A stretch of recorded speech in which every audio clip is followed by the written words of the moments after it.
April 2026 has been one of the most active months for executions in the United States in years. Multiple death row inmates, men responsible for some of the most horrific crimes imaginable, have finally faced the ultimate punishment. From a man who burned his neighbor alive, to a convicted child killer who spent 50 years dodging the death chamber, to a controversial double murderer whose own cousin confessed to the killings. These are the cases that have gripped the nation this month. On April 21, 2026, the state of Florida executed 58-year-old Chadwick Willisy by lethal injection at Florida State Prison near Stark. Willisy was pronounced dead at 6:15 p.m. for the 1990 killing of Marlis Sather. So what exactly did he do? Let me take you back to September 5, 1990. Marlis May Sather was still grieving the death of her husband, who had died of liver cancer 6 weeks earlier. She was a 56-year-old grandmother, just trying to get through each day. Court records indicate Sather had returned to her Palm Bay home on a lunch break from work on September 5, 1990. And discovered Willisy burglarizing her home. She knew who he was, her 24-year-old neighbor Chadwick Willisy, who had mowed her lawn a few times. What happened next was nothing short of horrifying. He struck her in the head with a blunt object, fracturing her skull, and then bound her hands and ankles with wire and tape, according to investigators. The document states that Willisy beat Sather with a squeegee and a hammer, and choked her with an electric cord he removed from an iron. But he didn't stop there. Willisy attempted to strangle Sather with a telephone cord, and when that didn't work, he doused her in gasoline and set her on fire. Records show, and the most haunting detail, an autopsy determined that Sather had died from smoke inhalation, indicating she was still alive when she was set ablaze. Let that sink in. After committing this monstrous act, Willisy also stole Sather's car and other items from her home, and used the woman's ATM card to steal cash. When Sather failed to return from her break, her employer called her family. Her son-in-law went to check on her and found her body. The evidence was overwhelming. His fingerprints were found on the fan. His girlfriend found Sather's check register in Willisy's trash basket. Clothes in his home had blood on them that was consistent with Sather's blood type, and he had a number of other items belonging to her. Convicted of first-degree murder, burglary, robbery, and arson, he was sentenced to death in 1991. In 1994, the Florida Supreme Court mandated a new sentencing hearing due to a procedural error. The following year, a jury overwhelmingly recommended the death penalty by an 11-to-1 vote. And yet Willisy spent over 3 decades on death row, exhausting appeal after appeal. The execution order was signed by Governor Ron DeSantis on March 13, 2026, with both the Florida Supreme Court and the United States Supreme Court dismissing Willisy's final appeals. On his final day, the inmate received visits during the day from his mother, 2 sisters, and a cousin, but did not meet with a spiritual advisor. For his last meal,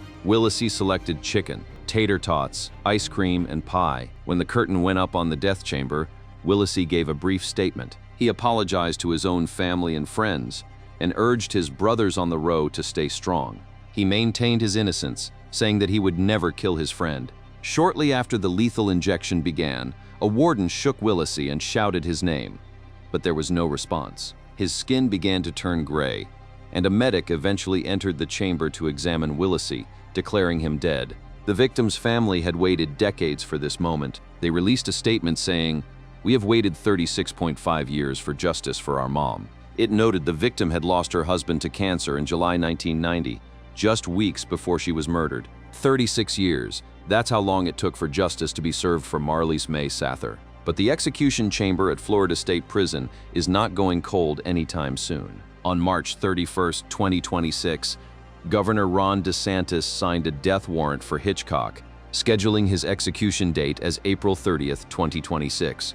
James Ernest Hitchcock is now 70 years old. He has been on and off death row for nearly half a century. His crime is one that shakes you to your core.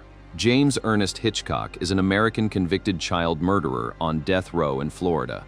On July 31, 1976, Hitchcock raped and murdered his 13-year-old stepniece, Cynthia Driggers, at her home in Winter Garden, Florida. That's right, 1976.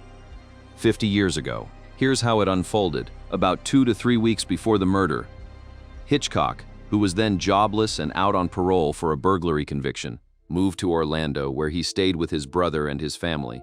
On July 30, 1976, the eve of Driggers' murder, Hitchcock watched television with his brother's family until 11 p.m. before he went out drinking and smoking marijuana with his friends.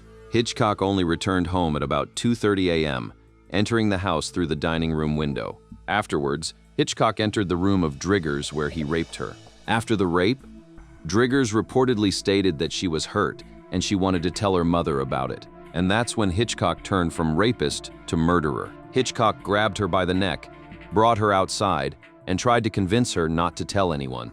However, Driggers resisted and yelled, and Hitchcock choked and hit his stepniece before he strangled her to death. After the murder, Hitchcock left the body inside the bushes before he went back to the house to shower and go to bed.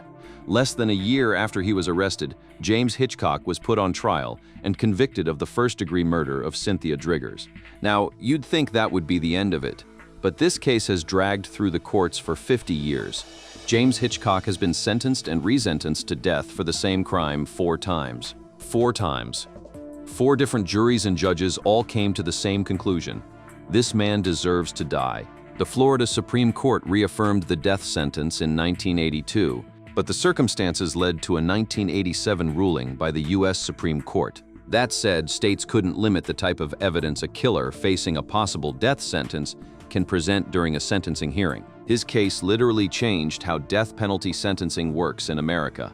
But it didn't save him. In 2000, the Florida Supreme Court and the U.S. Supreme Court upheld Hitchcock's 4th death sentence. The family of Cynthia Driggers has lived with this nightmare for 5 decades. Driggers' younger sister stated that the decades of legal processes dragged on in her sister's murder were an inescapable loop, and a female cousin stated that the family had waited 50 years for justice to be served. Driggers' mother stated her wish for Hitchcock to be executed for murdering her daughter. Hitchcock is scheduled to be put to death by lethal injection starting at 6 p.m. ET on Thursday, April 30th at Florida State Prison near Stark. If it goes forward, this case will finally close 50 years after it began. Now, at the same time as Hitchcock's execution in Florida, another death row inmate is scheduled to die on the very same date, April 30th, 2026, this time in Texas. And this case, it's one of the most controversial death penalty cases in the country right now. James Garfield Broadnax is scheduled to die on April 30th, 2026, by lethal injection. Broadnax was sent to death row for robbing and killing Stephen Swan, 26, and Matthew Butler, 28, in the Dallas suburbs in 2008. The 2008 robbery and double murder shocked North Texas. Swan and Butler were shot and killed outside a Garland Christian music recording studio. Broadnax and his cousin Demarius Cummings, who were both 19 at the time, got away with only $2. $2. 2 human lives lost for $2. The then 19-year-old confessed in media interviews at the time to killing the men, and a jury convicted him of murder. Cummings, meanwhile, was sentenced to life in prison without parole in 2011. So the triggerman gets death, the accomplice gets life. That's how the justice system sorted it out. But here's where it gets wild. Broadnax, who is now 37, has spent nearly half of his life on death row, after being convicted of a double murder that his own co-defendant now swears he did not commit.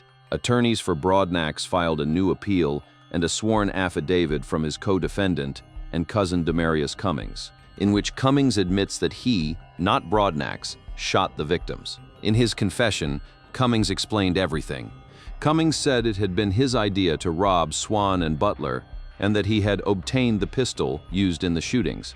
He said that while both were high on PCP and marijuana, he convinced Broadnax to take the blame for shooting the 2 victims. And the forensic evidence? The DNA results excluded James Broadnax from the key evidentiary samples, both from the right grip of the firearm and the trigger, and his DNA was also excluded from the victim's pockets and clothing. Cummings' DNA, however, was found on the grip and in the pocket of one of the victims. So you have a sworn confession from the other man, DNA, that doesn't match the supposed shooter, and a teenager who confessed while high on PCP. You'd think the courts might take a second look, but the Texas Court of Criminal Appeals has denied the appeal from death row inmate James Broadnax. The court chose finality over the reality of a confession. The case has also raised serious questions about racial bias. It appears that black prospective jurors were removed in a disproportionate manner during jury selection. 1 black juror compared to 11 white jurors ultimately served. And there's another deeply controversial element. Prosecutors used rap lyrics that Broadnax had written as a teenager to convince the jury he was a future danger to society. During closing argument to the jury, the state explicitly called Broadnax a new breed and a monster, like predators on Animal Planet. The jury specifically asked to see the rap lyrics twice before returning a death sentence that same day. The case has drawn major attention, asking the U.S. Supreme Court to pause the execution. They filed amicus briefs at the court on Broadnax's behalf. As of right now, James Broadnax is still scheduled to be executed on April 30th, 2026. Whether a last-minute stay will be granted remains to be seen. Now, all of these cases are happening against a jaw-dropping backdrop. The death penalty in the United States stands at a critical crossroads in 2026, with executions surging to their highest levels in over 16 years, while public support continues declining. In 2025, the nation executed 47 people, a dramatic increase from 25 in 2024. This surge was driven almost entirely by Florida, which conducted 19 executions, or 40% of the total, reshaping the national landscape. Governor Ron DeSantis oversaw more executions in a year in 2025 than any other Florida governor since the death penalty was reinstated in 1976.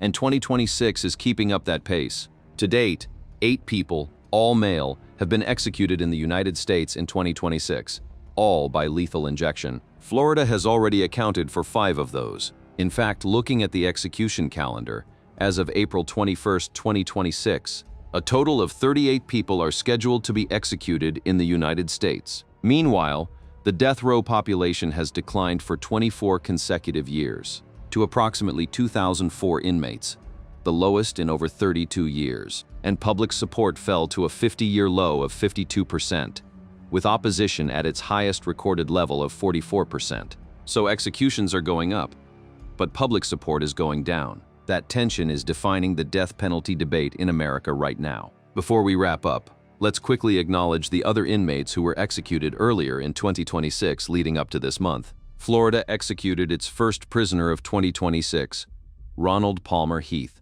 64, a man twice convicted in separate murders, 12 years apart, who stabbed a robbery victim in the neck with a hunting knife while his brother shot the man 3 times. He was on death row for 35 years. Then came Kendrick Simpson in Oklahoma, executed on February 12th. Melvin Trotter was executed in Florida on February 24th. Billy Curse on March 3rd, followed by Cedric Ricks in Texas on March 11th, and Michael King in Florida on March 17th. Cedric Allen Ricks was sentenced to death for stabbing 30-year-old Roxanne Sanchez and her 8-year-old son, Anthony Figueroa. Her 12-year-old son, Marcus Figueroa, was also stabbed that night 25 times, but survived. During the trial, Marcus testified and told the jury how he came up with a plan for Ricks to stop stabbing him. He said he made the noise Anthony made, a gurgling sound. He said when Anthony made that sound, Ricks stopped stabbing him. After Ricks stopped and left, Marcus then got up and called for help. A 12-year-old boy pretended to be dead, mimicking the sounds his dying little brother made, just to survive. That testimony helped seal Ricks's fate. April 2026 is shaping up to be one of the most significant months in American death penalty history, with Chadwick Willisy executed on the 21st, and James Hitchcock and James Broadnax both scheduled for the 30th in 2 different states on the same day. This month has brought the debate over capital punishment roaring back to the front page. Some of these inmates committed crimes so horrific that the families waited decades for this day. Others face execution under a cloud of doubt, with confessions, DNA evidence, and questions about fairness hanging over the proceedings. One thing is clear, the debate over the death penalty in America is far from over. If this video opened your eyes, hit the like button, drop your thoughts in the comments, and subscribe if you haven't already. We'll keep bringing you the biggest stories in crime and justice. Until next time, stay safe out there.